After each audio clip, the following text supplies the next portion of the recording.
The first philosophers were called pre-Socratics because they worked in the period before the Greek philosopher Socrates, 469 to 399 BC, from about 585 BC to 400 BC. The prefix pre tells us that Socrates is a chronological marker indicating a change in thought. There is a before Socrates and an after. The before period is popularly understood as being characterized by a fragmented approach to knowledge, with the after Socrates period constituting a more systematic and sophisticated approach. But the work of the pre-Socratics might seem more fragmented than what came after, only because the evidence we have of it is fragmentary. Very few original texts remain, and most of our knowledge of pre-Socratic thought is filtered through the verbal accounts, translations, and therefore prejudices of those that followed.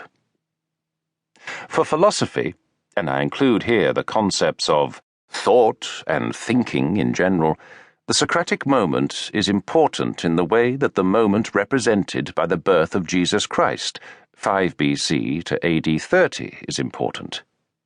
The establishment of Christ's birth as the year zero of Western civilization trumps the Socratic moment, for it determined that time and history would henceforth be regarded as Anno Domini, AD, in the year of the Lord, the past being referred to as before Christ, BC.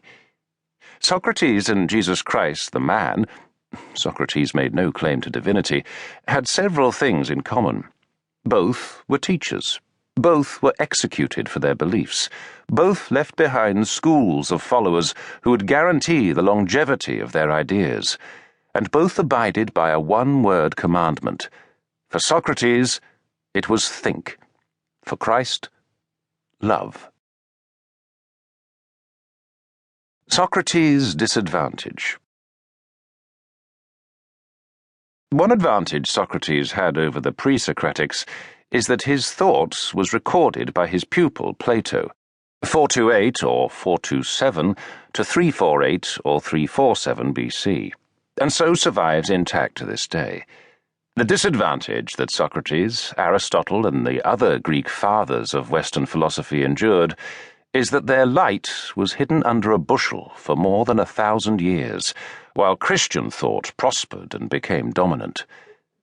A fact that might annoy contemporary Islamophobes is that we owe our knowledge of the Greek philosophers to Islamic scholars who transcribed their texts into Arabic at a time when the Greek tongue had been lost in the West as a result of the dominance of Latin, the language of the Roman Empire. Arabic translators preserved classical thought, and it is from their texts that the Greeks eventually found their way into Latin in the 12th century and into the vernacular during the 15th and 16th centuries. It's remarkable to note that the first complete English translations of Plato and Aristotle, 384 to 322 BC, did not appear until the 19th century. They were made by Thomas Taylor, 1758 to 1835, and published posthumously in 1804, Plato, and between 1806 and 1812, Aristotle.